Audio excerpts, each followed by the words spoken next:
Aloha! Welcome to Truth in Movies Monday. And, it doesn't have to be Monday, but we pretty much do this on Mondays, right? I'm JayDreamerZ, and what I like to do is break down movies. And I break them down, and I just share the esoteric little breadcrumbs of truth that I see that's like the deeper meaning in the movie, right? And this week's movie we're going to break down is Avatar. And I just need one quick second. Hey, oh, by the way, I just wanted to give a shout out to Linda Curtis. Linda, I'm sorry about the bad news, but guess what? I'm sending some good vibes your way. And everything happens for a reason, right? And not only that, but there's times of testing for us. I'll talk more about this probably tomorrow, but there's times of testing that we go through that is an honor for us, that helps us to break the mold and to helps us to kind of evaluate ourselves, right? So I wish you the very best, and I send you a lot of good energy. And what's up to everybody else in the chat? Let's see. I just want to make sure I can move the pictures without moving everything else here. Let's see. Can we do this? Oh, is this it right here? I think this is it. Can I move it? I sure can. All right, cool. All right, so this is Avatar. I hope you like the thumbnail. I totally make all these thumbnails myself. I don't draw it or anything, but grab a picture and do some editing and stuff, and it's a good time. All right, so tonight we're talking about the movie Avatar. And tonight we break down the deeper esoteric truths within the movie Avatar. Ancient aliens, giant beings, blue gods, Fantazoids, one of my favorite subjects, plasma as spirit, world trees, and most importantly, true love. All right. I'll be DJ Lovey J tonight for a little bit.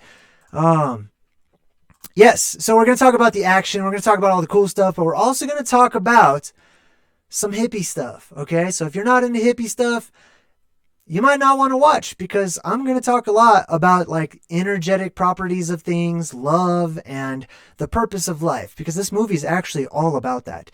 All right, without any further ado, oh, by the way, if you're in the chat and you want to get my attention, just type in @JayDreamerZ. If you don't, oh, the audio's echoey. Okay, hey, thanks for letting me know that. Let's get that fixed. All right. Let's see. How's that? That should be way better, right? I'm just guessing. I'm probably clipping a little bit there. That should be pretty good. How's that sound? Thank you, Sean. Hey, huge shout out to Sean. And you know why. So I just want to say thank you. Okay, cool. Yeah, I think I fixed it. See, I'm getting better, right? I'm getting better. Where will we grow from here? All right, so we're going to check out Avatar, right? Let's just go through these pictures. I have over 100 pictures here from the movie, little scenes. All right, first we have Jake Sully. At the beginning of the movie, many of you have seen this, I assume, right? Jake Sully's brother is shown to have died. His brother's name is Tommy. Right? So his name's Jake. We're going to talk about that name in a minute. But his brother's name was Tommy. Now, Tommy is short for Thomas, which basically means the twin. So, it was an appropriate name. Not just appropriate, it was purposefully chosen, which tells you everything in these movies is perfectly and purposefully chosen, right? So yes, Thomas means twin. And anyway, that was his brother. Last name means Sully, which means dirty or to be soiled. So Thomas the Soiled or Thomas the Dirty is basically what his brother's name translated into. As you can see, he starts off like he's basically lost the ability to use his legs. So he's at his brother's. He wakes up from like cryo sleep on this long journey to the planet Pandora, which we're going to talk about. So he goes into his brother's locker. This is not his locker. Remember, his name's Jake. Now, well, I guess I get to the name here in a bit. Did I get to the name? I'm pretty sure. You know what? I may not have gotten to the name. All right, so let me break this down real quick. All right, so the brother who is alive, who is handicapped, his name is Jake, which is short for Jacob. And like I talked about on a couple of other videos already, Jacob means the supplanter, right? Somebody who supplants, which means somebody who takes the place of somebody else or something else, right? which is appropriate as well because in the movie, Jake takes the place of his brother on this mission on Pandora because they're twins and they have the exact same DNA, right? Well, is that really what's happening? Is it that they're twins and they have the same DNA? Here's the box that his brother was put in. This is sort of his coffin. I did look up this number. I don't know exactly what the number, I can't say for sure what they intended, but I will tell you that this is the code, like in computer code, for the color brown. Remember, Thomas Sully means soiled or to be covered in soil, right? Or dirt or dirty. Jake Sully, same thing, right? But he's the supplanter, right? Now check this out. Let me ask you a question because I think a lot of people have seen this movie. So is it possible that his brother, that he didn't really have a twin brother? Could this be one of the deeper meanings to the movie? I'm just throwing it out there because I don't know everything. I like to bounce ideas off you guys. What if he didn't have a twin brother? What if it was just the old version of himself that died? And so the metaphor is that his twin brother died. But in reality, he went through some sort of a tragedy that caused him to transition into a new phase in life, or to basically be on his way to being reborn. Stargazer, hey, just donated $1.99. Thanks, Stargazer. I appreciate you. I like your picture too. It's a cool picture. It's good to smile.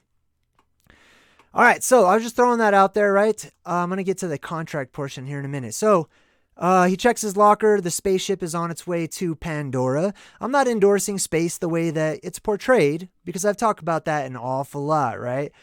But the key thing is here, they're going to a different world, all right? They're going to a different world that's going to play a huge part of it. This world is called Pandora. So what is Pandora? Well, if you look up, one of my favorite websites to go to is etymology.com. I think that's what it's called. Like I look up the etymology for any word I don't know, its origin, and names, all the names. That's how I expand my own vocabulary in many different languages, is simply by looking up the meaning behind names. Longle, hey, thanks for your donation, man. I appreciate it. That's awesome. All right, so let's read this from etymology.com. Pandora, 1570s. In Greek mythology, the first mortal woman made by Hephaestus and given as a bride to Epimetheus, sorry. From Greek, Pandora, or all gifted. So let me stop right there. Basically, it continues on. It says from pan, which means all, right? Well, wait a minute. I just want to throw this out there, okay? Just because you read it on the internet doesn't mean it's the absolute authority in information. Just because you hear it from me means it's the same thing, basically, right? So the word pan, in Spanish means bread, which is interesting because that kind of ties into this theme that we're going to see. The word pan in Hebrew means face, means the face. Pani means my face, right? Paniel means the face of God, or pineal, right? Anyhow, it also means all, like Pan America or, whatever it may be. So, and then they say doron, which means gift. So they're putting together the word pan and doron. See, the problem I have with that is that Pandora does not have the suffix on. I think that that's not maybe the correct translation there, right? And they're trying to say it means gift. Now let's read the next part, and I'll tell you my own interpretation. Pandora's box, 1570s, refers to her gift from Zeus, which was foolishly opened by Epimetheus, upon which all the contents escaped. I'm going to just take a time out. I'm just going to tell you point blank what that is about. Pandora's box is our world opening up. During the plasma apocalypse, a hole in the sky opens up in our world, and all of those monsters and aliens and, fractalverse travelers or whatever you want to call them, okay, the others who live on the other side of our barrier up above our sky there, they come in and flood our world with a lot of new life, as well as some other stuff that comes in too. But that's Pandora's box, and when it gets opened, the monsters are released, basically. I'm going to continue reading here. They were said to be the most or the host of human ills, escaping to afflict mankind, which is just like in the Bible, in the last times, right? The God of the Bible sends scorpions. What was it, like flying scorpions? Locusts, right? I mean, they calls them locusts, but clearly when it's describing them, it's not describing a locust of any sort whatsoever, okay? So they're just using descriptive language in order to describe something that they cannot describe. They relate it to what they already knew. Just like when the Dogon met their gods, right? The Dogon tribe of Africa, when they met them, basically they called them the fish people. Or there's some people out there that call certain other beings the reptilians. That's because that's what we are familiar with already. And we go, hey, it looks like that. I'll just call it that. You know what I mean? So anyhow, in a later version, all of the blessings of God escaping to be lost except hope, which alone remains. So in one version, Pandora's box is opened and there's all these monsters that come out, basically. I'm sure this is a short version. This is Jay's shortened up version. In another version, basically, Pandora's box is open and all the gifts of God come out, but they kind of dissipate or they can't be found except for hope. Okay. So there's the two versions of the story Pandora. Now I'm going to explain to you my breakdown of the word Pandora real quick. First we have Pan, right? Well, we also know Pan as being one of those gods, right? One of those pagan gods that's usually like the half goat, half man. He plays the lute and dances around, very lustful being, right? He's a satyr, basically. And that's what the day, Satyr Day or Saturday, is named after. It's named after the satyr. Just like Monday's named after the moon, Tuesday's named after the Norse god Tyr. Wednesday is actually Woden's day, the day of Woden. That's his day. Thor's day, Thursday. Friday, Freya's day. Saturday is Satyr Day. And then, of course, the day of the sun. Anyhow, so Pan, right, means face. Dora, if you look it up in like the ancient Hebrew, the word Dora actually translates closer to like house, or by implication, generation, like generations of beings, right? So you could put those two words together and sort of try to come up with your own interpretation that resonates with you. Let's move on from this particular word here. All right, yeah, that's right. I want to talk about this highlighted portion. So what happens is Jake Sully, right? He is basically approached by the military and they say, hey, you've got your brother's exact DNA. You totally qualify to be an avatar or to jump into this other world in this other body and live this other life. You qualify, right? Because you share the same DNA. So they say, we'd like to talk to you about taking over his contract. Now, this is an interesting use of language, right? When they say taking over his contract, that's not something that you do in the military, okay? Like, I've never come across that. I myself was in the Marine Corps, and I've never heard of some civilian just jumping in and taking the place of somebody else. I'm not saying it's not real. I'm just saying I've never experienced that or even heard of it. So what contract are they talking about? Well, right now, they're in space on their way to a new realm or a new place or a new planet or however you want to say it, right? A new plane of existence, basically, right? And we've got these beings in space trying to make this deal with this guy that has the exact same match as the guy that just died. And they're saying, hey, we want you to take over a contract. Now we're getting into contracts up there in space, which is really heaven, which is really like, that's where all of the gods and the angels and the demons and vampires and whatever you want to call them, okay, they're all the same. That's where they all come from, essentially, right? And they're up there talking about contracts. That is the age-old deal with the devil, right? I mean, I'm not saying it's bad. I'm not taking sides in it, but I am saying that is the age-old deal with the devil, okay? The deal with the devil is not sitting in your house lighting candles in the shape of a pentagram and praying to Satan, okay? The deal with the devil is a literal contract with otherworldly entities. It's an exchange. All right, so let's move forward. So we get to Pandora, and what we see, well, the humans have landed, right? The humans are the aliens in this movie. So first, before we go any further, I want to make something abundantly clear, okay? Oh, somebody said they haven't seen this movie. Dang, you got to watch it. London, you haven't seen this?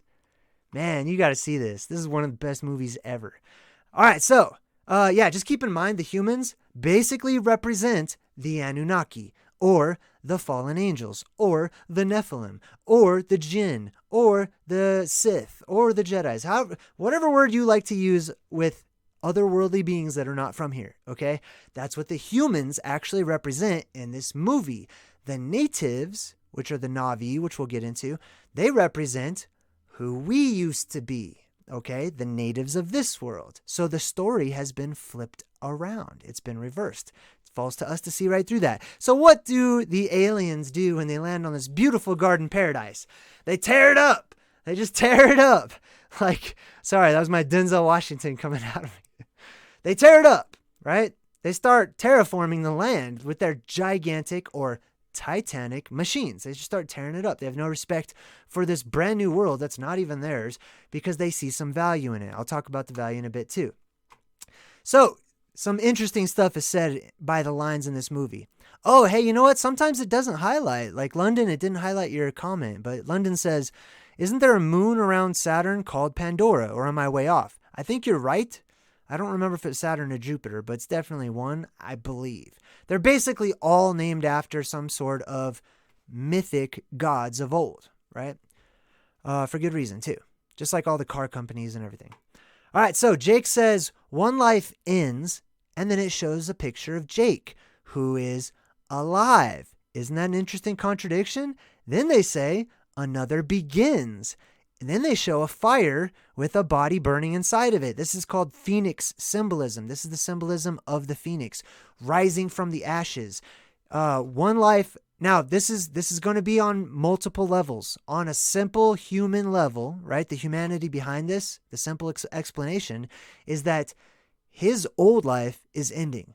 Right? His old attitude, his old way that he sees the world, his own worldview, his own perspective, his own way that he sees himself, if he ever even did, that's coming to an end. Like I said, they might just be the same person. That's a theory I'm going with for right now, at least. Another begins. So as his old self or his brother dies in the fire, he will be reborn, right? Jake will be reborn. Now, Jake is in a wheelchair, right? And I appreciate this particular part of the movie because he's like, there's no such thing as an ex-Marine. He's trying to stay tough. You know what I mean? He's trying to go forward with that attitude, although he's literally just been broken. Like, he's a broken person, man. But he pushes forward with that attitude, with his conditioning, with his training that he's had, right? He's holding on to that. That's giving his life meaning. That's going to change. But he says there's no such thing as an ex-Marine. Well, there's no such thing as an ex-anything, I guess. I mean, I used to always say that. I mean, not really much. I wasn't super gung-ho, but everyone said that, basically. There's no such thing as an ex-Marine. All right, bro. Well, guess what? You should see my hair, clearly the facial, you know what I mean? But at the same time, what that means is we take those experiences with us forward, right? We learn from them. We grow from them, and it makes us better people. And it makes us different. We're constantly different, constantly changing all the time, with certain monumental changes along the way. We'll talk about that too. All right, so he's wheeling along, and the first thing you hear is, I don't know if I grabbed a picture of him, but there's like this real badass Marine, old G.I. Joe looking dude with like a scar across his face that looks like the Monster logo from like the energy drink, right? And the guy says, he's giving a speech, and he says, "You're not in Kansas anymore." Quaritch, whatever his name is. I don't even know. I didn't bother looking that up. But he's like, "You're not in Kansas anymore." What an interesting thing for them to place into this movie. He could have said anything, man. He especially could have said something relevant like, "You're not on Earth anymore." That would have been a little more, right? Hitting home, right? They could have said anything, but they quoted The Wizard of Oz. Why? Because Dorothy went through that vortex up into the sky into another world, a magical world, a world that is otherworldly, like Wonderland and so many other examples, right? They chose that quote purposefully. It's a part of the theme of this movie, traveling to another world or seeing your world as the other world from the other perspective, when those fractalverse travelers enter down into our world, and they're the newcomers. All right, so he's sitting there listening to his safety briefing. He says there's nothing like a good old safety. I actually relate to that. And it reminds me when I went to Kuwait and we sat down. We were on the plane forever. And then we had to unpack the plane, and then we had to sit through a safety briefing or whatever, right? I totally get that, so I can relate. He says, we have an indigenous population of humanoids called the Na'vi. Let's break this word down, Na'vi, okay? First of all the words that they're using are real words. They're real descriptors. They give you another esoteric part of the story that's being said. So let's look at it. It says the Hebrew word for prophet. So literally it doesn't say Na'vi right here. It's more like this is a B. You probably can't see it really great, but this letter right here, this is a B. But sometimes the B and the V got mixed up. Okay, there's a lot of interesting little factoids about our alphabet we have today and where the letters come from and whatnot, right? So sometimes the letter B was confused with the letter V because people started saying their B's with an accent, much like Count Dracula would. You know what I mean? Anyhow. So, but it is the word Navi, or technically Nabiya, which interestingly enough is also heaven backwards. Some of you might have named your children Nevea, same thing. It's the same exact word, basically. It has a surprising number of suggested etymologies. Let's take a look at some of them. Some guy named Klein gives the following etymology for Navi, probably derived from the base of Naba or Nava, which means to call or proclaim. According to the original meaning of Navi, probably was the man who calls or proclaims. That's a little assumption on their part, but I understand where they're coming from, right? Basically, it means to call out is what they're saying, right? To declare, right? He then has this interesting root, which is the Akkadian Nabu, which means to call, to announce, to proclaim, just like it says in the Bible or other religious books, when the angels are calling out or proclaiming the words of God or giving their warnings and stuff like that, right? The Arabic Naba'a, which means he uttered with a low voice or announced. And then Naba, which means announcement or information. Information is a really interesting word too, because we're going to get into that. Naba'a also, which means a low sound. We pretty much get the point, right? But I was thinking about this word, Nabu, and Nabi, or, various versions and ways that it could be spelled, because we have to cross out the vowels, essentially, the further back in time we go, right? It's directly related to King Nebuchadnezzar in the Bible, right? Or how about Nibiru, right? Nebi, Neba, Nebu, all the same. Nibiru, right? So if Nibu is the same as Navi or Nabi or Niba, you know what I mean? The vowels aren't important, basically. But if Nibu is the same root in the word Nibiru, which means the planet out there that they say is the 13th planet or whatever it's supposed to be, right? I'm not too sure it's an actual planet. However, Nibiru would mean an evil call, because Ru is also not you, Ru, in the chat, okay? But RU is actually the same as RA, Ra, like the ancient Egyptian sun god, Ra, right? And it basically is translated as evil. So Nibiru would mean an evil call, or basically a bad omen, right? So that was an interesting connection I made there. And then, of course, we've got the Hebrew here. That's actually a little hard for you guys to read, so I might just skip this one. I think this was Nebuchadnezzar's name broken down. You can pause it later and check it out if you want to. All right, so let's go back to their story here. London says, "What's ups? My likes are not registering or turning blue. Anyone else having this problem?" Not sure. Honestly, I don't really use the like button a lot, unless I want to save it to my liked videos because I need to go back to them for future or whatever. But yeah, I'm not sure. Maybe everyone else can help you out with that. But I'm not sure, honestly. If there's problems with YouTube, dude, I cannot help at all. Like, I'm just the guy that presses the button and shows up on camera. If YouTube's having issues, I don't work at YouTube headquarters and I can't fix it. I mean, I could look into it. I could maybe try to shoot them an email, but that's pretty much it. Anyway, so we look at the avatars. They're sealed off in this liquid, right? This blue liquid. It says they're grown from human DNA mixed with the DNA of the natives. Well, right there, we have some symbolism that is talking about the mixing of species, specifically the mixing of the DNA or the bloodline between an arriving species and a native species. I think all of us have come across that before in the story of the Anunnaki, in the story of all of the ancient gods from Egypt to China to Mesopotamia to everywhere, basically, right? It's the same story. It's in the Bible, Genesis chapter 6. The sons of God came down, saw the daughters of man. Those were the aliens and the natives, and they merged their DNA. Now we have a hybrid, which is Jake Sully. Or it will be Jake Sully. All right, so this guy's just a douchebag. I don't remember what his name is, but he played a great part in Saving Private Ryan. But in this movie, he plays a great part just being a douchebag, okay? But he says, he's talking about the Navi, right? Oh, I was going to tell you what Navi means. Basically means priest, okay? So somebody who calls out, it's implied calls out on behalf of God or Ra or Allah or Yahweh or Jehovah or whoever you want to call out. Right? You're the representative. It means priest or prophet or prophetess, right? Navi implies more of a female energy, right?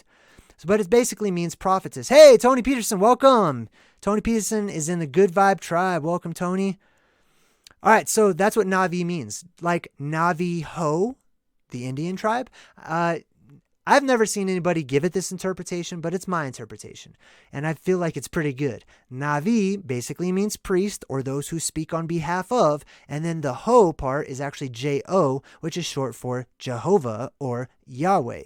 So they're the priests of Jehovah or the priests of Yahweh or whatever it may be, right? I could be off on that, but that's my breakdown. So this guy says we build them a school, we teach them English, right? He's talking about these unhelpful natives that are not just giving up their land and letting them just terraform their world, destroying it all, right? Before they just take off again, taking all their stuff that they were here for back to their planet, back to Earth, basically, right? He says, we build them a school, we teach them English. Well, that's the exact same story in the book of Enoch, specifically in chapter 7, right? In chapter 6 of the book of Enoch, we've got the fallen angels who come down. It lists their names, and then it says that they all make an oath. They all make a pact with one another, and that pact has a lot to do with schooling the humans, teaching them stuff that's forbidden knowledge, stuff that they're supposed to learn on their own. The aliens or angels or whatever, they were not supposed to jumpstart our evolution by just giving us all the answers. That's not how this particular school is designed. It's designed so that the answers are hidden like an Easter egg hunt, and we go around looking for them and we find them. We fill our own basket, to use an analogy there. Oh yeah, Tony does have a pretty cool little yin-yang going on. I like that. All right, so back to the pictures. He says, this is why we're here. Unobtainium, which is this mineral or whatever it is that he's holding up, and it's just worth a whole bunch of money. Basically, this is the same story as the Anunnaki coming here a long time ago, according to Zecharia Sitchin's books. That's where I get a lot of my references from that. Not just that, but, he did write like 13 books on the subject, so I did read them all. But the Anunnaki came allegedly to mine this world for gold, right? Interesting. Now, could it be mining the world for actual gold? I wonder. Like the actual rock? Because if you look at it from an alchemist's point of view, that means that they're not here to collect rocks, to fill their spaceship back up with rocks, like shiny ones. But gold is something else, alchemically. So I'm going to let that sink in because, like I said, it's not designed for people to just always give the answers, but it's designed for us to throw out a breadcrumb and test the waters, and if you're hungry, come back for more, or teach a man to fish, right? Anyway, So yeah, they're basically here to mine. And now Jake Sully plugs in to his little unit, his avatar unit. And the first thing you see is this wormhole right here. That's just like Doctor Who, Bill and Ted's Excellent Adventure, whatever movies have wormholes, they're all the same pretty much. Okay. We all know what the wormhole is. At least we know what it looks like, right? It looks like this thing right over here. But the wormhole is when you leave this world, and there was that spiraling vortex and vertices, which is just more than one vortex, of currents of plasma that act as a transmitter or a receiver. I don't know. It sends and receives information, basically, right? It collects the information during a data harvest called the plasma apocalypse, which is when the hole in the sky opens up. Those people who are nearby will be able to see the eye in the sky swirling around with the plasma, right? If you were to leave this world and go through that wormhole, right, it would take you to these other places. It would take you through space, and you would see many other wormholes that connect other hubs of information, which is actually what this movie will be talking about here in a bit. All right, so Jake Sully's sitting here in his chair. Meanwhile, we've got the bad army guy, Marine Corps or whatever, and he's in his little exosuit. I noticed that they wore the same exact kind of exosuits as they did in The Matrix. Remember The Matrix, the last one? They get in that exosuit and they're like shooting at the Sentinels, which is just symbolic of the plasma that's basically coming down, or possibly the Fantazoids that come down, the monster-looking Fantazoids that they fight, right?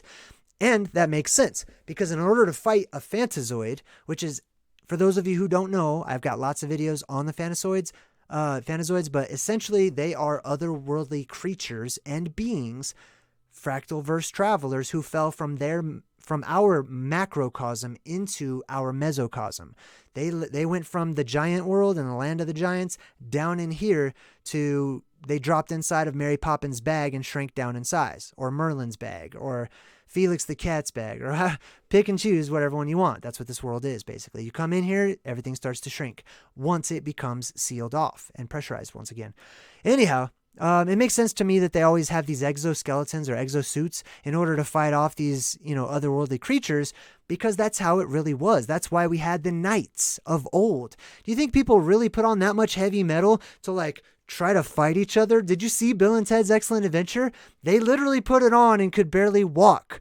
And they made a joke about it, like heavy metal, because they couldn't walk at all. Can you imagine trying to fight another human who's actually a good fighter? Somebody without all of that armor is more inclined to win the fight than the person that has all the armor on. So what was all that armor for? Why did it have to be metal? Why did they wear so much of that thick, strong armor? I believe it's because they were actually special fighting units that were sent to go hunt, seek, and destroy the monster class of Fantazoids, or, those Fantazoids that actually do have an exoskeleton, much like if you imagine an insect growing in size, the macrocosm, right? And then you have to all of a sudden fight this giant insect that has this impenetrable skin. You know what I mean? So that's what I believe that's coming from, basically. Linda, you got it. Gold is your higher self.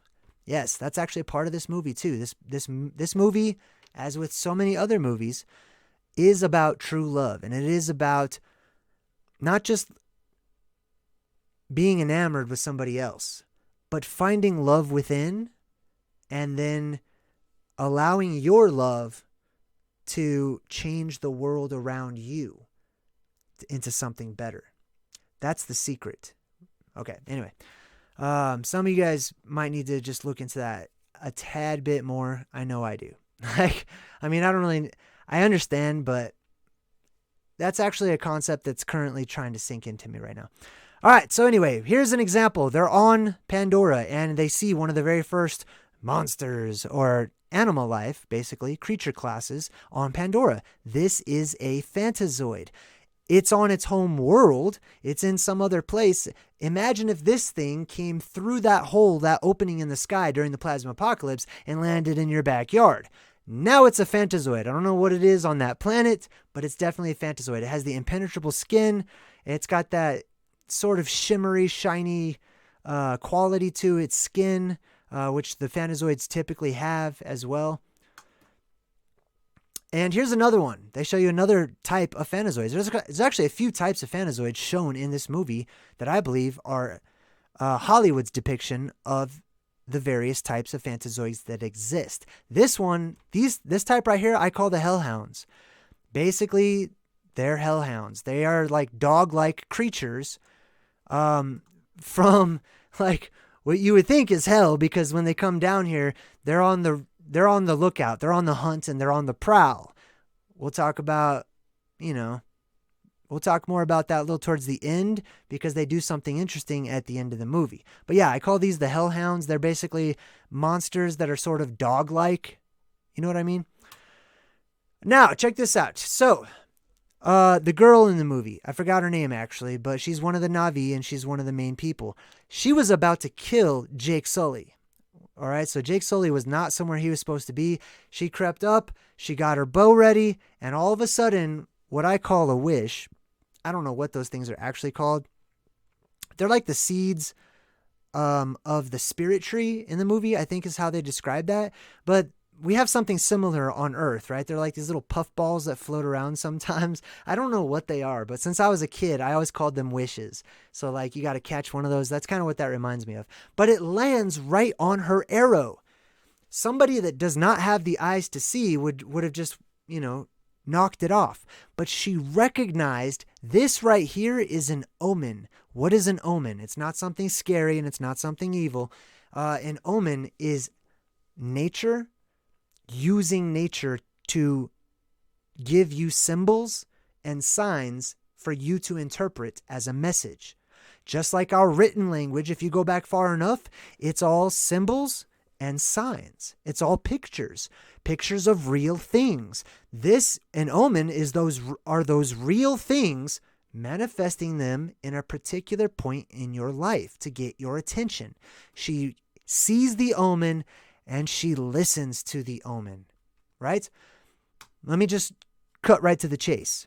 Had she killed Jake Sully, not only would the movie probably be over a lot quicker than the 3 hours that it is, but their world probably would have been destroyed because he ends up saving their world, right? So she listens to the omen and something good happens.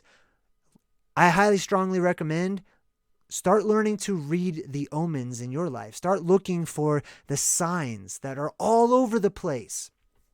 And it doesn't have to be something in your face, like an actual sign that's blinking and it's fluorescent or anything. No, sometimes it could be something very simple, something very small, something that only you can see or was meant just for you. And it had to be the perfect timing for you to witness it. Those are the omens of your life. So here's what happens. She kills these hellhounds that are basically attacking Jake Sully, right? And he's like, yeah, like I'm paraphrasing, but he's like, yes, thank you. That was awesome. And she looks at him with a steadfast, serious look. And she said, this is sad, very sad only, right? I love this chick in the movie. She's great. She looks at him and she's like, what are you doing? You're like a baby. Why are you rejoicing at death? Like, I didn't have to kill that thing. Like, I only had to kill it because I was trying to save you. This is a sad thing. I don't celebrate death, right? And he doesn't even get it at first. His eyes are not open yet, right? So he's like, well, let me come with you. Like, I want you to teach me more about your world and how you see things. And she says, no one can teach you to see. Well, let me stop. What do we mean by that? What does she mean? No one can teach you to see. He can obviously physically see, right? I don't know what to do with my hands. I'm just kidding. He can obviously see. But when we're talking esoterically, to see means to look beyond the veil, to see more, to be able to read the spirit of the world, to be able to reach into the ether, or the thing that connects us all, and to really see down to the essence of a thing or a person or whatever it may be, a situation. That's seeing, reading the omens, listening to the world around us that we're connected to and a part of. That is seeing. There are blind people out there that can see better than most. And sometimes it's because they're blind. It kind of jumpstarts your ability to see things, right? But she says no one can teach you to see. And that's true. To be able to wake up, as many of us are fond of using that terminology, right? Myself, I say waking up. I try to be more like proactive about it instead of like done deal. I'm woke. I woke up. I'm good. No, I'm still growing. All right. But nobody can teach you to wake up. Nobody can teach you to see the light. Nobody can open your eyes for you. And that's good. Okay, I say it like, some people are like, dang it, I just want someone to open my eyes, No, that's not how it's designed. Other people are not supposed to open your eyes. You're supposed to open your eyes. And that is a gift that you give to yourself and no one else can give to you. That's why she says, no one can teach you to see. You see? All right, let's keep going. So they're way up in the tree. They're basically climbing through the trees. Now this world, let me talk about Pandora real quick. Basically, Pandora could be how other realms out there look and probably do look depending on, where they're at in their timeline or where they are in their timeline. It also could very well be how our world once used to look. I believe it is. I think that our world used to look like the world of Pandora. Complete with all of the lighting and some of these strange creatures that they have, especially the real bright ones, the real bioluminescent ones, like those lizards that spin like a kite, okay? Possibly. It very well could be. But it also could be during a time when our world had an influx and inundation of plasma, electromagnetism, and along with that, life, right? So you're going to have all these anomalies of light and electronics and electromagnetism, like ball lightning, right? That's kind of what Attack of the Killer Tomatoes is about, just so you know. I'm just going to throw that out there. When the plasma event happens, it's not just going to be streaks coming down. That's a part of it. Those are the tentacles of Cthulhu. Those are, the fingers of God or Freddy Krueger or whatever you want to call it. Those are the deadly fingers or the tentacles or whatever you want to call them that come down from the sky. But as our world, as that electromagnetic barrier goes back up and keeps that influx here, right? Now our world is inundated with it. And electricity can take various forms, including little balls that just kind of swiftly, move around. They can look like pixies. They can look like all sorts of lit up things that people will say, will-o'-the-wisps, right? Remember from Brave? That's a form that the plasma can take. It can look like the will-o'-the-wisps. Anyhow, just want to throw that out there. So here's another sign. Here's another omen, right? We've got all these seeds from the tree of life, basically, that start landing on Jake Sully because she was telling him no. She was like, no, nobody can open your eyes. Nobody can help you out. Bro, you're kind of a lost cause, and I'm not interested in helping you out. Then all of a sudden, she reads the sign again. The first time it was just a little sign and she followed it. And because she followed it, she got a much bigger confirmation. And that's exactly how our universe works. That's how our world works, right? If you take one step in that direction of magic, the universe typically responds in kind and usually pretty quickly too, from my experience. But this is the bigger sign. They all land right on him, and the universe is saying, like, bro, I didn't just land on your arrow for no reason, okay? This is the dude. Like, you need to help this guy, basically. So she's like, wow, all right. And she listens. That's how she was raised, to listen, right? Not all of them do listen, though, all right? There's different factions even within, the people that we would consider to be good. So she says they're seeds of the sacred tree. So what is a sacred tree? Basically, that's the world tree. That's the most sacred tree. Is it a physical, actual tree? I'm not leaning towards that. I'm leaning towards it is a plasma tree that shoots out and connects to the greater Yggdrasil or cosmic tree that has many branches. We are sitting on one that has 9 twigs on it that lead to other realms, okay? These are seeds of the sacred tree, which means basically these are little spirits, which basically means possibly it's little manifestations of plasma. Possibly. So she says they're very pure spirits, and they land right on Jake Sully. Why do they land on him? right? He's going through a crisis. You know, he lost his legs. He seems a little bitter. He's not doing too good, but he's got a good heart, man. His heart is open. He looks at the world with childlike eyes from time to time. And these very clean spirits, they can read the potential. They can read a person's aura and see what's happening with your chakras, just as the plasma will be able to, and possibly even the plasma possessed when they come down here during that event.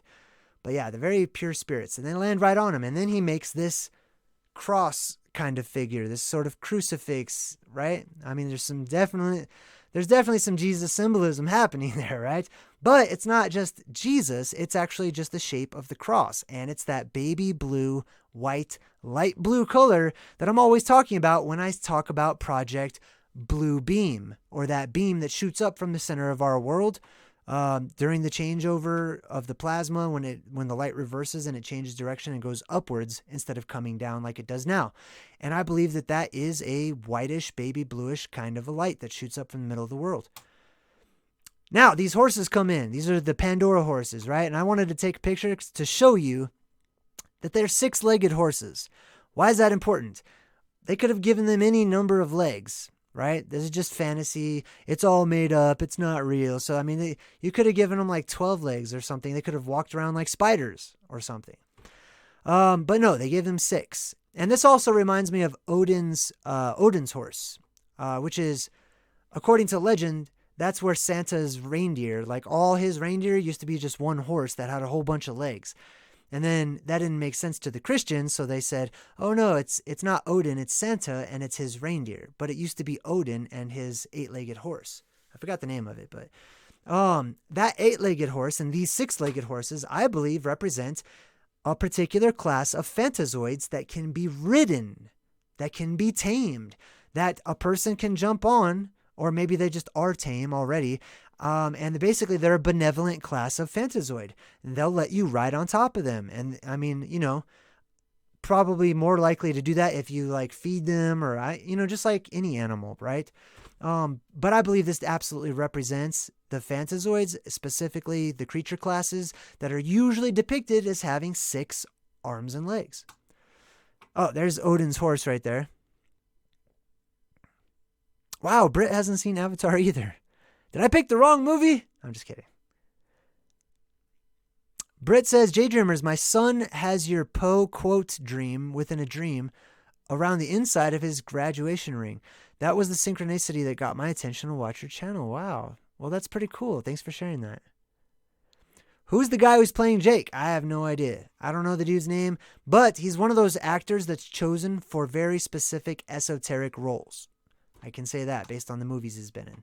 Now, this guy right here, he's kind of got a bad attitude for most of the movie, but he's one of the Na'vi, he's sort of a warrior, and he says, these demons are forbidden here. Interesting that he calls them demons, right? Those beings that came from the sky, came down, terraformed the world, trying to mine for a substance, and are willing to teach the natives all of these secret lessons about life, he calls them demons. That's basically what demons are, okay?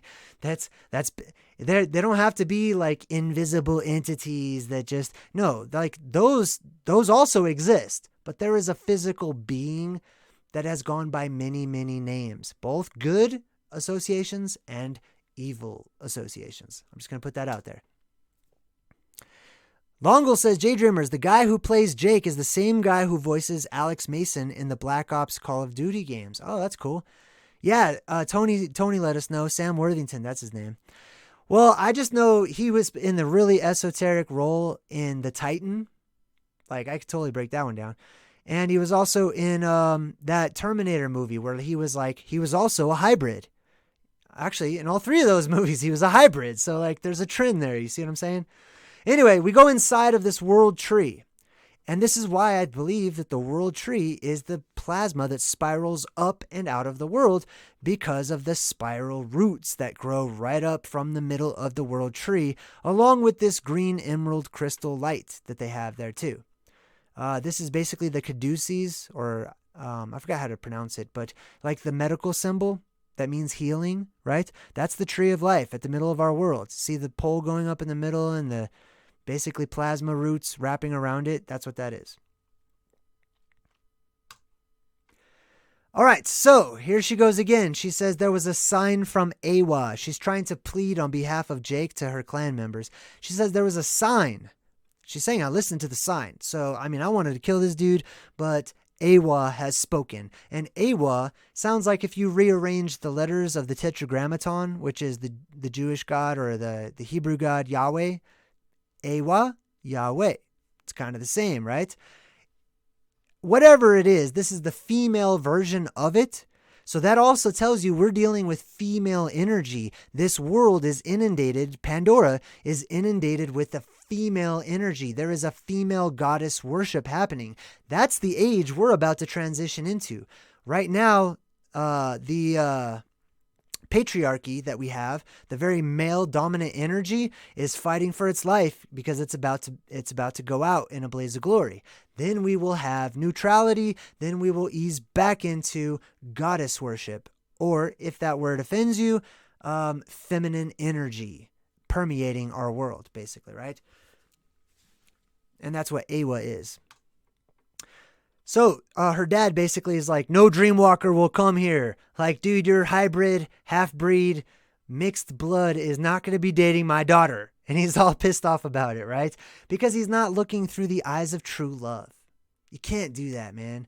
Bigotry, hatred, racism, sexism, all of that type of stuff is not seeing a person. You know, like in our world, we say namaste, which means the spirit in me recognizes the spirit in you.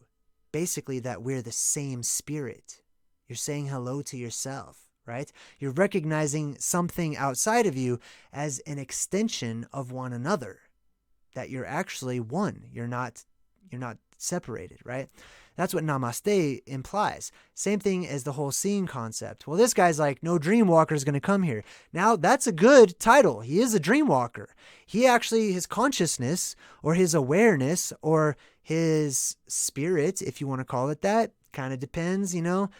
According to the movie Chappie, they sort of imply that our experiences define our soul.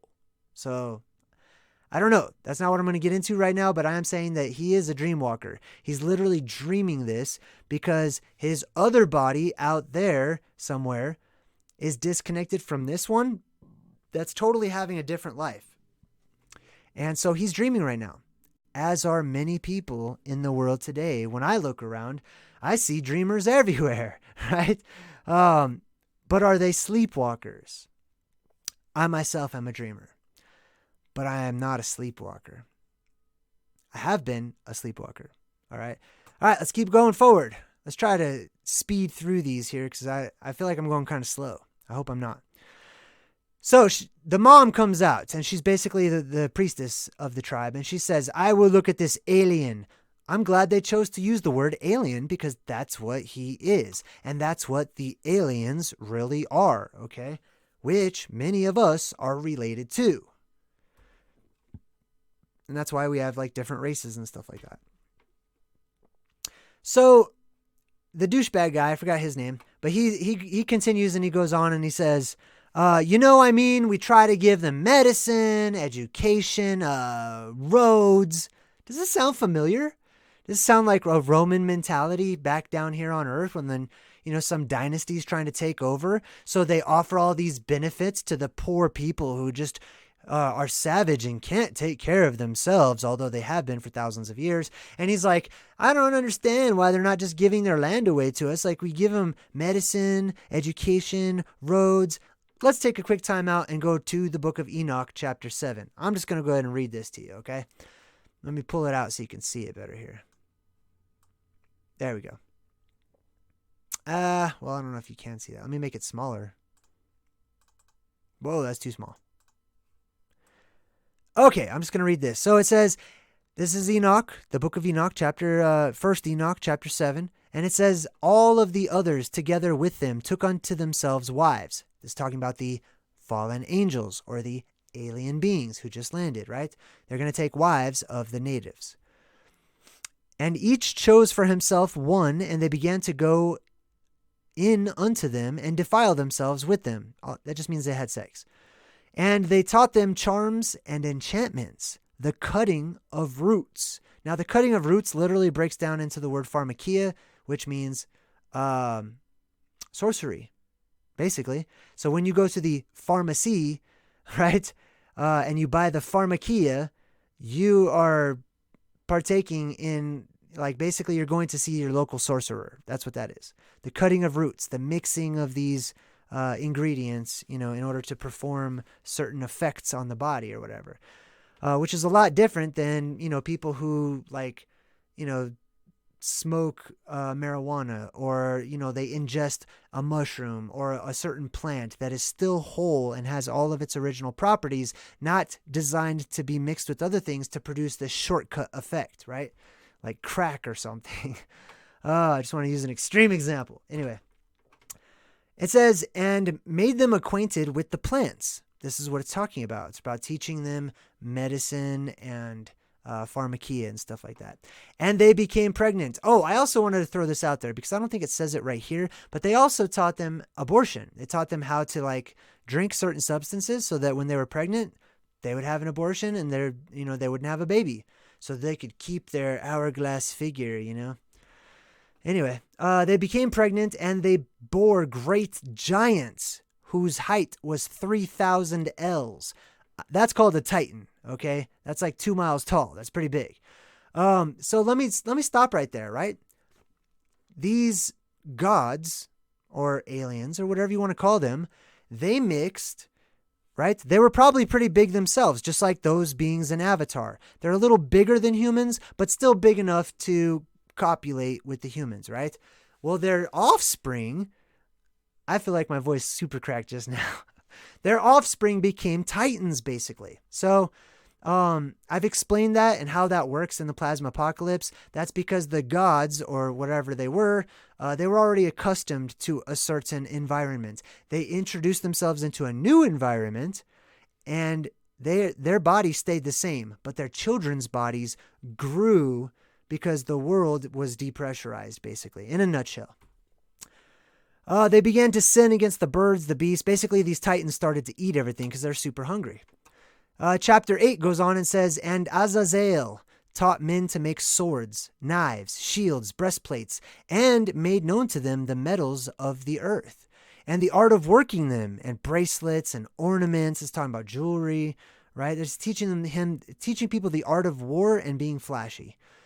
The use of antimony and the beautifying of the eyelids. This is makeup. Okay, they're teaching us how to use makeup to look more beautiful or to look more godlike, like the beautiful ones or the Vanir, right? That's what Vanir means. It's like you have ancient Norse gods. Some of those classes were called the Vanir, the beautiful ones. Van or Van means beautiful, like Venice. Remember, the vowels don't really count that much. Venice means beautiful place or place of beauty. Venice, Italy, right? Anyhow, let me just keep going here. There arose much godliness, and they committed fornication. They were led astray, became corrupt by all their ways. Semyaza, shout out to Semyaza, taught enchantments and root cuttings. Armeros, the resolving of enchantments. So basically, I just wanted to share this because it's saying these fallen angels came down and had a certain knowledge that the inhabitants that were native didn't have, right? They hadn't come across that stuff yet. So the angels were like, let's kickstart this, the growth of these beings so that we can live a little better. That way we give them more information, they'll be better slaves, and they'll serve us. Basically, that's the short end of that stick. But the douchebag says, but no, they like mud.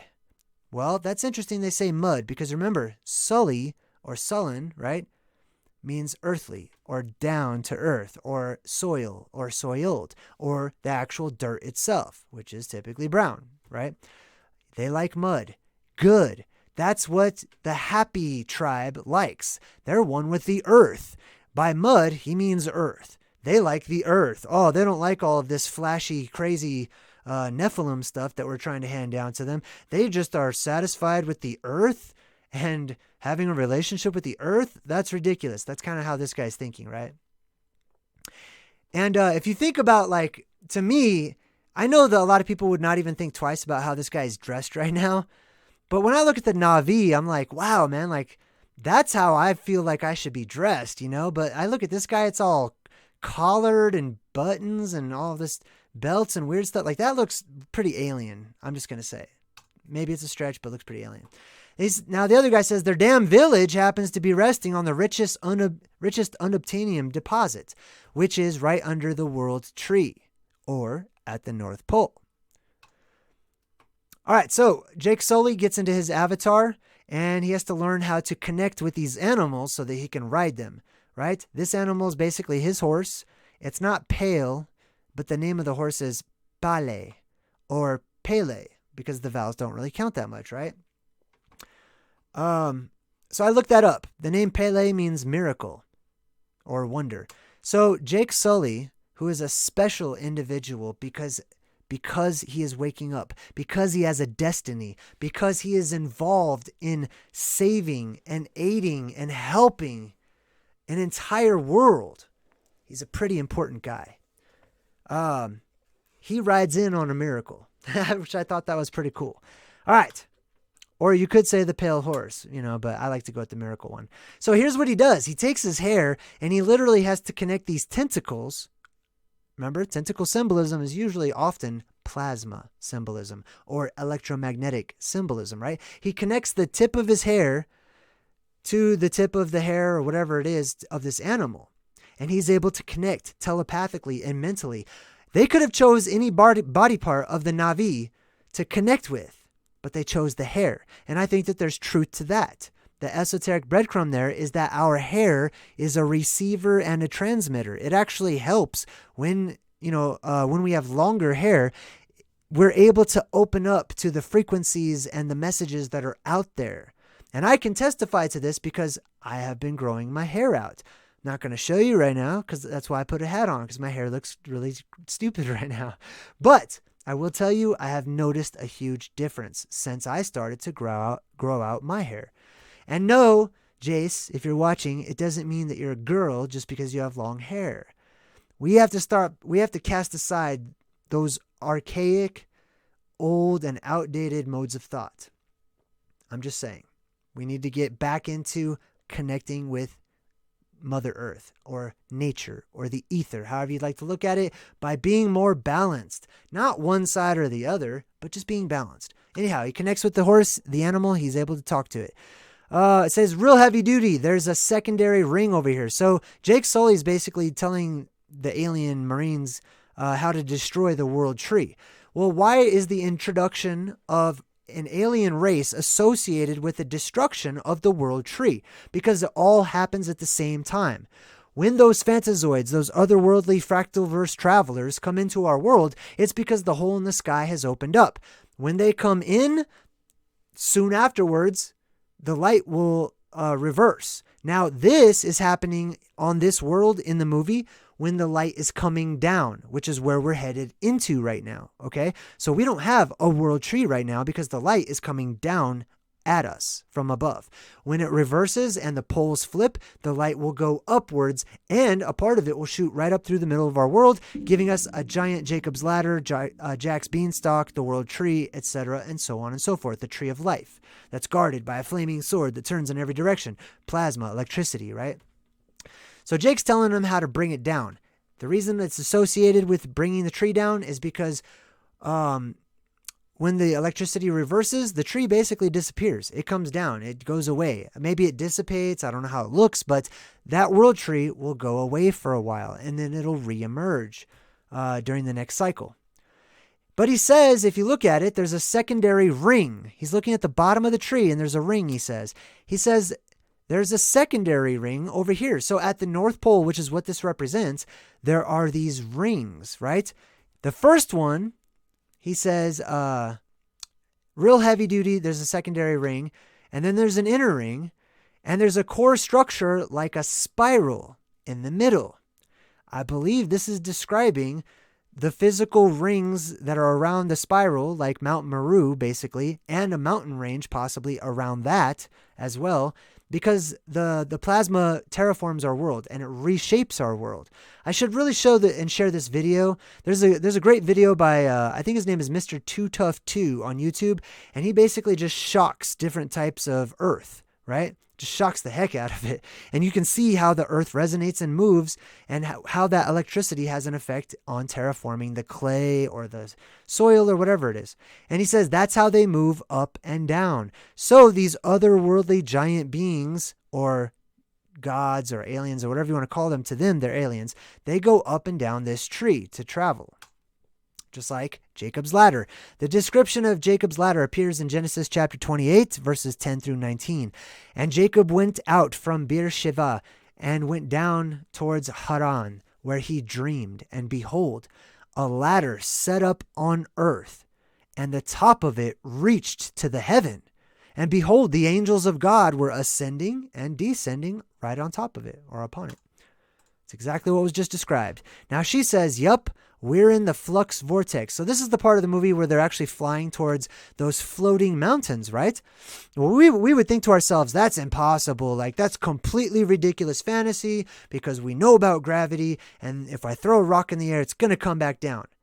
But what if you throw a rock up in the air and you're way up in the air? Is that rock going to come back down? Because like I've been sort of sharing with everyone, I believe there's a flip point to what we call gravity. The higher up you go up there, actually there's a neutral point, and then beyond that a flip point. This neutral point could actually possibly be something that just holds debris, including parts of the earth that have just broken off or they were loose or whatever it may be. And this could be a real thing that is actually up there in various places. I'm just throwing it out there. I'm not saying it is, but I'm saying there's always an element of truth. Now, Jake Sully has to basically connect with his little dragon, his little kraken dragon buddy here. I don't know what this is. It's basically a dragon. Okay. We all know what dragons look like. This thing is basically a little dragon. And she says, do not look in her eye, which I thought was really interesting. Instead of saying in her eyes, she says, do not look in her eye. And dragons often, I've found according to my research, represent the plasma that comes down into our world during the plasma apocalypse. Specifically, those streams of slow-moving plasma that just sort of glide from one place to another. Those are how dragons used to be drawn. Dragons originally didn't used to have hands or arms or feet or any of that. They were actually called worms, because they looked like worms in the sky. They were just flying around. And usually there were red worms or fire dragons, right? The red dragon. That's what this usually represents. Now, this also represents some other stuff on another level, on a metaphor level. Physically and historically, yes, this could definitely represent the actual plasma that comes into our world. Could also possibly represent different Fantazoids or something, but it also represents something else because he has to connect with it. And she says ikran, which I don't know what that word actually means. I have not looked it up, but I feel like if I were to look that up, that translates into dragon. I'm pretty sure it would. I just have a feeling about it. I have not looked it up. If you guys look it up, let me know. If I'm wrong, I could be wrong. But she says ikran will fly with only one hunter in the whole life. That's my accent. So if he connects with his dragon, it's only going to be loyal to him for its entire life. So there's a metaphor happening here, right? About finding your soulmate. Basically, it's about finding your partner, your teammate in this game of life. You must choose your own ikran, and he must choose you. So this is the deal. You can't just say, hey, I've got a connection with this dragon. I'm going to go connect to it and fly it around. That's not how it works. It's got to be mutual. It always has to be mutual whenever you have different people involved. You can't infringe upon the choices of another person. Basically, it would just be forceful or manipulative. So it's a pretty important point to put out there, especially in how we engage other people. So please keep that in mind. All right, so let's see here. She's always going on about the flow of energy, the spirits of animals. All right, so here's one of those hellhounds I was showing you earlier. It's a bad picture, but it's got like little baby hellhounds. And Jake is saying that this Navi girl that he's into is always going on about like the spirits of animals and the flow of energy. That's because she is a Navi, which means priest or speaker for Awa, or the great energy, the all-encompassing energy everywhere, right? Of course, she's going on about the flow of energy because that's something that is important in this movie. It's not about just the special effects and the crazy-looking monsters and stuff. It's about recognizing yourself in something that appears to be strange or different or something other than yourself, just because you're not used to it. You know what I mean? It's about connectedness. It's about oneness. That's what this entire movie is about. And the spirits of the animals, which I want to talk about too in a minute. So here's his leap of faith, right? All these movies, especially the ones that are even remotely related to the plasma apocalypse, which they all are, always has a leap of faith. And I've talked about that a few times. I'm pretty sure I did a video specifically on the leap of faith. But basically, this is the leap of faith that happens if a person were to travel to the North Pole. There is an opening there, okay? The leap of faith comes in taking that jump. Of course, we all know, thanks to Neo in the Matrix, not everybody makes the first jump. Nobody makes it the first jump, right? So if at first you don't succeed, try again. That's my advice. Now, here's a picture of their world tree. I wanted to like zoom in on this and share it. This does not even look like a world tree, like an actual tree to me. To me, it looks like plasma that's just spiraling in, meeting in the middle, and then re-spiraling back out. This is a torus field, right? It's what it's known as. And that's how energy moves, okay? It spirals, it fluctuates, it resonates, and it moves in a sort of outward, inward kind of torus effect, or vice versa, right? So that's what I see there. That would basically, this would be the dome of our world. That would be the sky where it's actually touching. And if you look at sprites, sprites being the electromagnetic phenomenon way up in the upper atmosphere, they actually look a lot like this too. There's a midpoint in sprites where they shoot upward when gravity should be pulling them down. Really interesting. All right, so now this actually reminds me of this part in the book of The Sword of Truth, but she's teaching him to hunt, to be a true hunter, right? And there's also a deeper esoteric meaning to hunter, not killer, but a hunter, okay? And he gives her this look, and he's that, you know the look, okay? He's super giving her eyes right now, and she's super feeling it right now. She's totally all about that. And anyway, he's totally falling for her basically, which is pretty cool because that's what it's all about. When the world comes crashing down around you, you want to go out not with a bang, but with love. Even if it's love for yourself, which is where it should start, because you can't have love for other people if you don't have love for yourself. But I love that they're introducing the love story part of it because that is the most important part of it. It's not like, oh, yay, a couple people made it through the apocalypse. Like, what? That was a cool part of the story. No, the apocalypse was survived because they were together. And he's bragging about her. It shows us a pretty picture of her face. And he says, she talks about a network of energy that flows through all living things. This woman is opening, is because her eyes are open, she's letting her light shine in front of him. And he's able to see the things around him. As long as he stays close to her, he can start to see things he's never seen before. But his eyes are not yet open. It's just he's benefiting by getting these glimpses of beyond the veil because of her light. She cannot open his eyes. She cannot change him. She cannot turn the light on in his mind or anything. But she can be a light, and if he's nearby, she'll start to see those things. Or vice versa. So here's this really awesome part, and this is pretty much where she falls in love with him. Remember at the beginning, she killed one of these hellhounds to save him.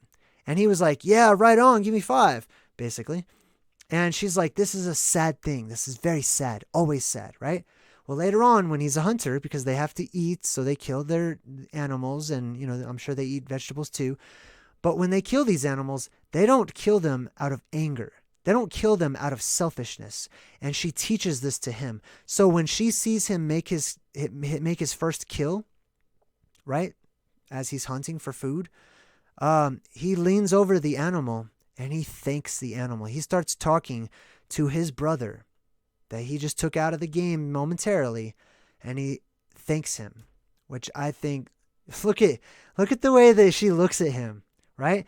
When he's over here like saying a prayer above this animal that he recognizes as a part of the tribe, as a part of his family, he just says, hey, thank you. Your body's going to stay here. It's going to go into us, and we're still going to be one. And your soul's going to move on to something better. He's blessing this thing that was just killed. He's actually giving it energy. He's raising the vibration of the meat or the physical body for later on when it goes into them. Have you ever had somebody make you a meal and it was like they didn't want to, like their heart was not in it? It doesn't really taste as good as somebody that makes something that might not be the greatest meal ever, but they put that special ingredient in it. You know what I mean? Makes it taste a lot better. Anyway, he says your spirit goes with Awa. Your body stays behind. Look how she's looking at him right now. Let me tell you something, okay? Men or women, it doesn't matter. But when they get those big eyes, it's not just because a person like physically has certain features. They get big eyes, like they become attracted because of that light that's inside of the person. Because that person is exhibiting love for themselves. And that love extends out to all around them, and they can't help but to be swept up into it.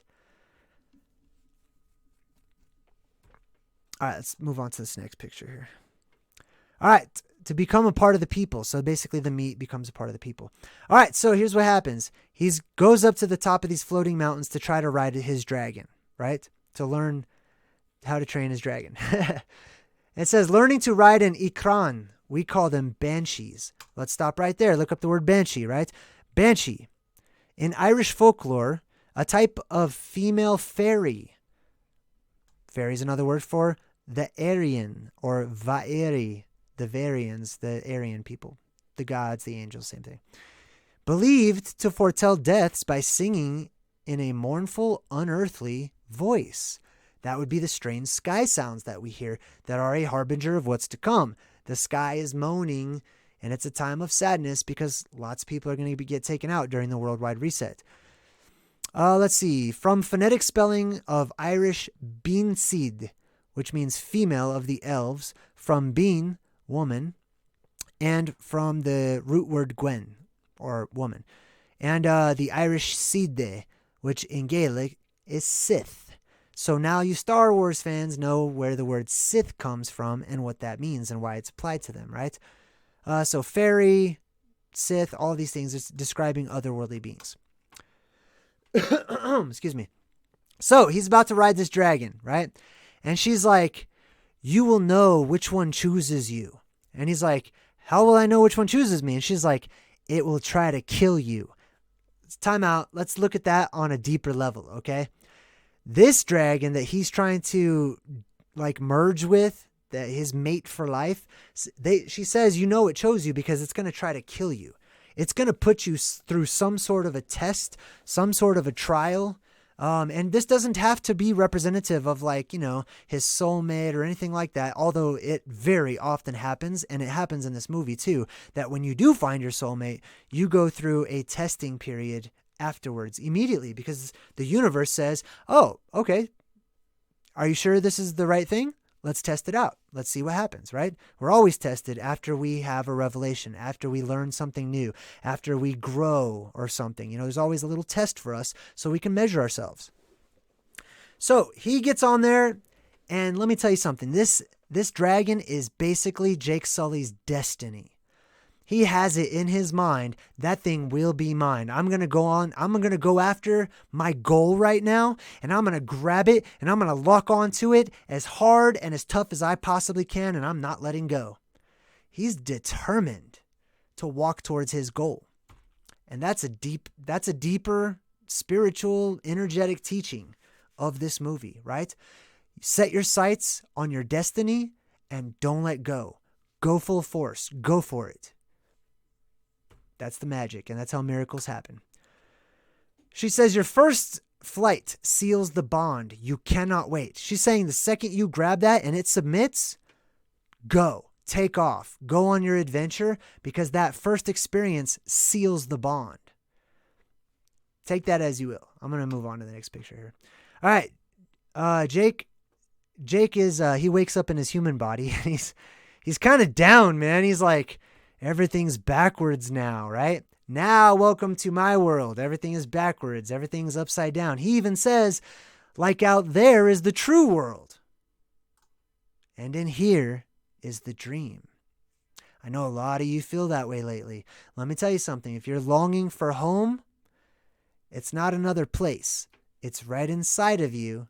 And when the more of us who wake up truly inside, and we learn to accept ourselves, love ourselves, find ourselves, you will become an alchemist, which means you will be changing the world that is around you. You will be turning other things that are not gold into gold. And you don't have to wait long for that. You can start now. And believe me, the more of us that start collectively, the world is actually going to hasten it and quicken it to bring back the home that we desire to live in. All right, so Jake says the Na'vi say that every person is born twice. And I think it's interesting. You notice he puts on that white makeup, right? The second time is when you earn your place among the people forever. See, the first time that you're born, it's about you. It's just about survival. It's about protecting yourself, feeding yourself, your likes, everything about you. Or me, you know. I totally have hiccups right now. I'm sorry. But the second time that you're born, you realize that life, you're satisfied with you. You're done with your issues. You're done with your struggles. You're done with your blame and your skeletons in your closet and all your issues and all your trials and all the crap you've been through in life. And you're done with being so concerned about yourself because you have accepted yourself. Now you are born because you are earning your place among the people, which means you are now able to extend that love that you have of yourself onto the rest of the world. You know what I mean? You can truly learn to love everybody. All right, so as a physical showing of that, they all start holding arms and they make a network. They are connected. They're actually connecting to one another. And this used to be a common practice with our ancients a long time ago. You know, they would actually reach out to one another, hold hands. I mean, some people still do this when they pray, you know, like they'll hold hands and stuff. It's very important for us to have that touch so that we can transfer these things. Now, I just took a picture of this because this is the world and the world of what it might look like in the future. It'll be much more electrically charged, which gives more... well, let me think about how to say this. Basically, because our world will be inundated with electromagnetism or electricity or whatever you want to call it, plasma, magic. I believe that the animal and plant life is more inclined to return to being bioluminescent. It's just the theory that I have, that I'm working on. Now, here's where they go to this super awesome tree, and it was a moment that, makes me smile. I don't know if it makes you guys smile, but it's really just the most sincere form of love. And she's telling him, like, hey, you're one of us now. You can pick your woman. You know, there's a lot of great chicks out there. And he's like, I only have eyes for you. You know, it was a really cool moment. Then we transition right into this, which is the entire world starts falling apart. Her world is literally falling apart as the Marine Corps comes in and starts destroying all of nature. And she's horrified by it. Remember, when you find yourself, you're going to be tested immediately. When you find your soulmate or your, what's another word for soulmate? Your twin flame, right? You will also go through trial and tribulation to prove it, to prove that that's what that is, right? But the cool thing is she had this guy's back. She like jumped right on top of him and she was super protective. And that's what that is. When you have a genuine soulmate or something along those lines, they have your back. They protect you. They care about your safety. They're there for you. Now she says, what we think we know. Can you see that? Let me move that up a little bit because I want you to be able to read this. What we think we know. Let me move it down. Hold on. Is that she's talking about this world tree and all the trees on Pandora. She says there's some kind of an electrochemical communication between the roots of the trees, like the synapses between neurons. She's talking about basically the trees on Pandora and specifically the world tree, the giant one. She says each tree has 10 to the fourth connections to the trees around it. Get it? It's a network. It's a mind. It's a hive mind. It is a group soul complex. I don't know what kind of words make you guys feel good about what she's describing right now, but basically it's all connected. And especially that world tree reaches out through our world, our actual world from time to time, and it shoots out through the vortex and acts like a transfer of energy between our world and another world, just like the synapse or synapses in a brain. They can upload, she's talking about the Navi. They can upload and download data, memories, which is a huge part of the plasma apocalypse as well. Like I said, that whole event is a data harvest. That's what it's all about. It's about the exchange of information. Why? Because we're going to use the information outside of ourselves, our little points of focus right now, collectively in the bigger, grander scheme of things. We're going to use all of this experience and information for our benefit. Just like the little angel and devil that pop up on your shoulders and they whisper things in your ear, but you have the brain and you use that information and those suggestions to better yourself, making your decisions, right? The sky people are coming, says Jake Sully. Well, the sky people are the Anunnaki, basically, to destroy home tree. And like I talked about, when the sky people come, the home tree will either grow or be destroyed, depending on which cycle we're in. And he's basically now breaking her heart because she's realizing, dang, I chose you, but I didn't know all this stuff about your past, you know? Like, she's not forgiving him his past. He's trying to say, no, man, I'm brand new. Like, you don't understand. I see things. I can see now. You helped me to see. I'm here. I'm the guy that you fell in love with. And she's focused on the shadow of fear. She's focused on the past and she's not being loving. She's being fearful right now. So she's like, I trusted you. You know, you didn't tell me this, breaking my heart. And she's allowing that shadow of fear to really envelop her so that there's a disconnect between her and him. So let's see what happens. This guy immediately is like, have no fear. He's got the heart of a warrior. These are all pieces of us, in case you didn't realize that, all right? Each one of these characters is a little piece of your life and my life. They're little pieces of us. He says, have no fear. And that's crucial. That's really, honestly, really very crucial. I talked about that in the last Sylvan Lining episode. All right, now this part is just the Marine Corps threw in gas, and gas being introduced is actually a part of the plasma apocalypse as well. I think it's going to be like nitrous oxide. I have some theories about that, and I think that's why people are going to be laughing and have those big, ridiculous smiles like Joker faces or whatever. But that's just a theory that I have, you know. It's not as strong as some other ones. So she comes up to Jake Sully, and she says, if you are one of us, help us. You know, she's saying, choose a side, you know. You just became one of us. Be one of us.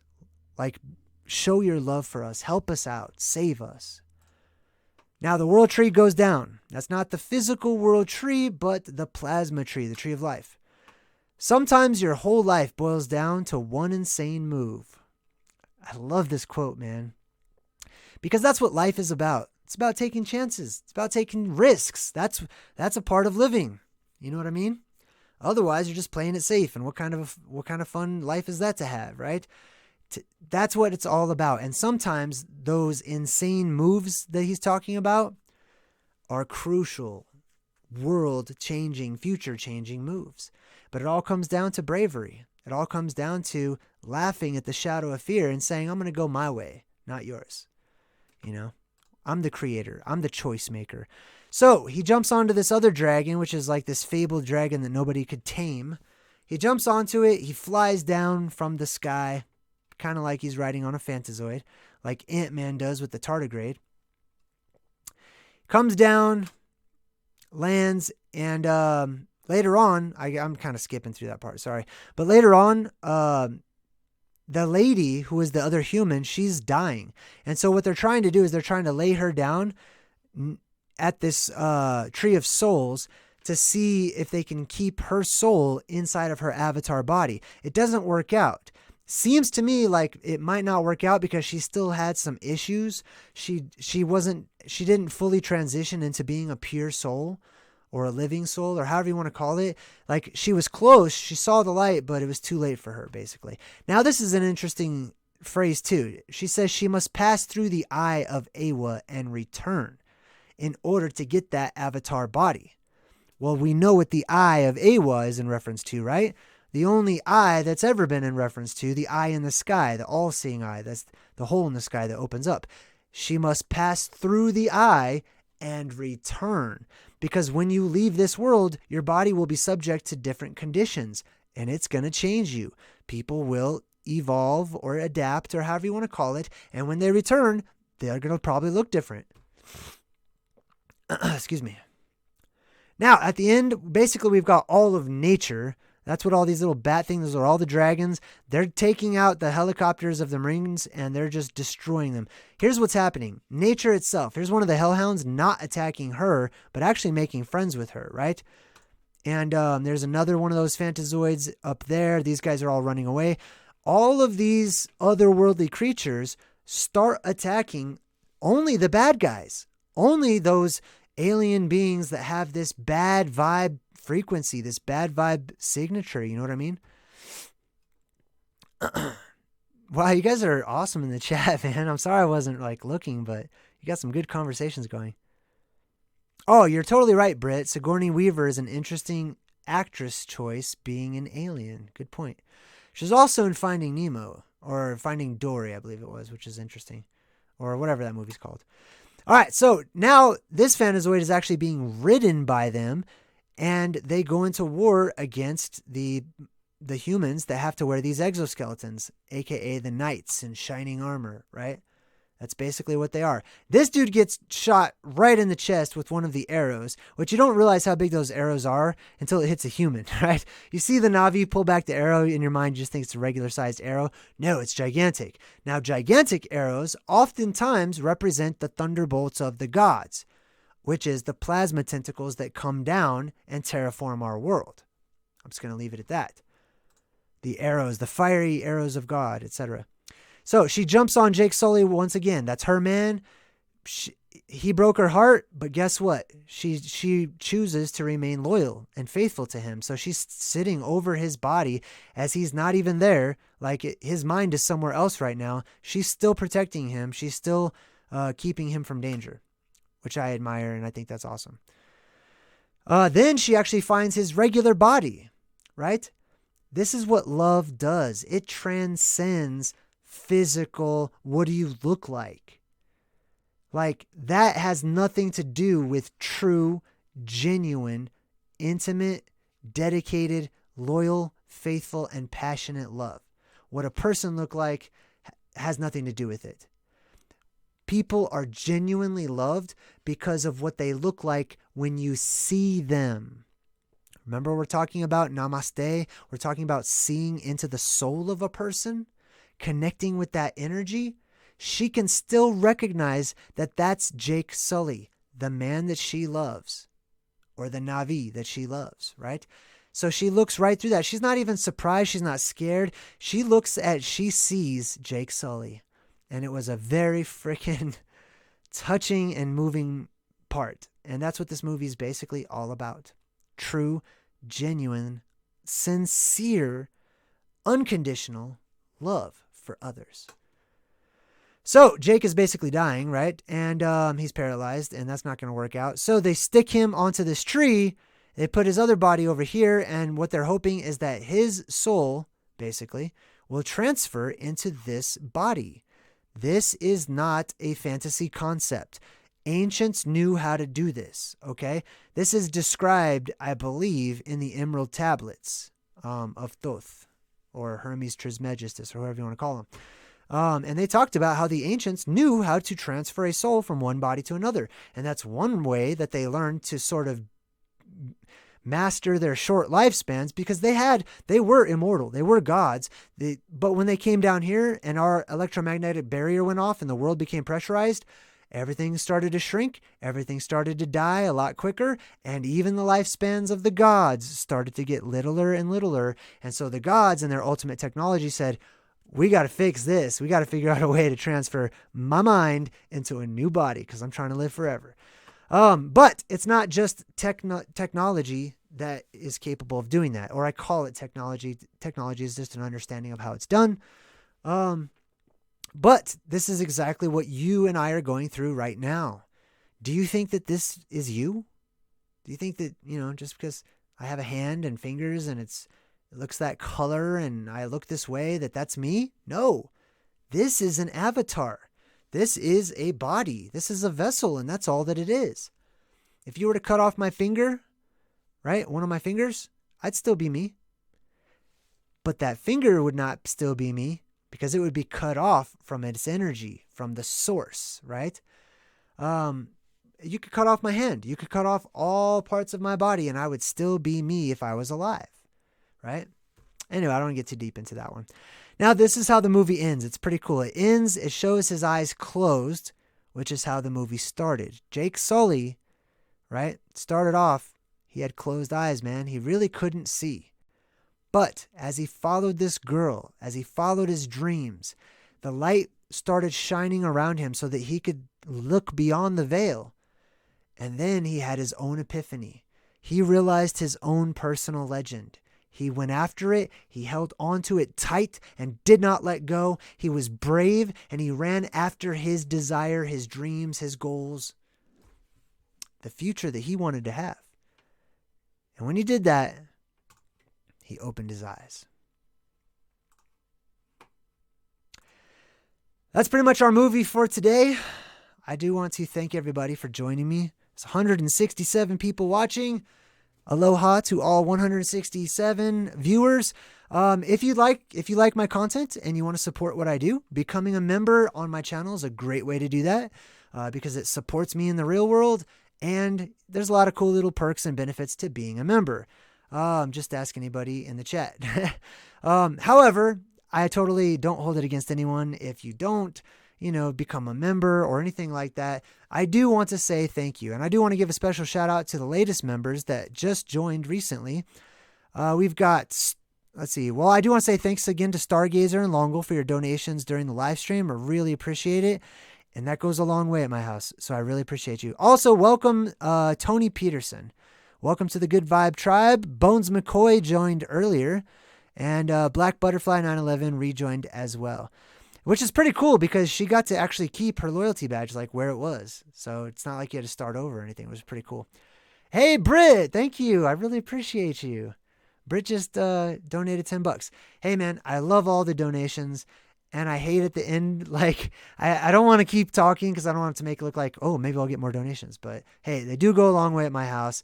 And I am a dad, and I do have a family I'm taking care of. So, hey, all of those things are much appreciated. I love you guys. Let's check out these credits. And I'll see you tomorrow during the Sylvan Lining. I'm going to jump in the chat. I know I wasn't really in the chat this time, but I got some stuff I need to take care of. And tomorrow, I'll see you guys all on our Sylvan Lining episode. Until then, I'm JayDreamerZ saying good vibes and goodbye.